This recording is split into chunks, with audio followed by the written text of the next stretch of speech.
Well, what do you make of the President of the United States tweeting that the previous president, his predecessor, illegally wiretapped him? What do you make of that? Thanks for having me back, Chris. This president is no longer credible, and there's no one that he is willing to spare in defaming to distract us from the uncomfortable questions around Russia. Well, what do you make of it? What do you make of him? Do you think he just made this up? That's what I think. Yeah. What do you think he did? Yeah. There's no evidence of it. And Chris, if there was any sort of wiretapping, it's because the FBI and the Department of Justice got a federal judge to sign off on it, which means he's in real trouble.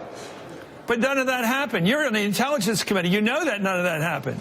There's no evidence right now out there. And Chris, again, this president has crossed all lines. He's attacked the judiciary. He's now attacking the peaceful transfer of power. And President Obama, who was so gracious to him and, pretty measured, more measured than I think most of us would have been during that transition. And he's attacking the independence of our law enforcement. So there's no line he would cross to make sure he distracts us from these questions around Russia.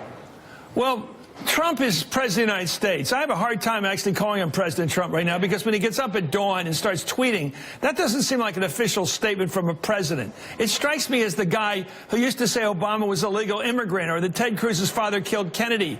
I mean, it seems like that guy, like he's some blogger. He's not the president. What do you think when you hear him, when he makes these claims? What do you make of them? Who is he? Is he president when he's doing this, or is this some weird extracurricular at dawn he practices?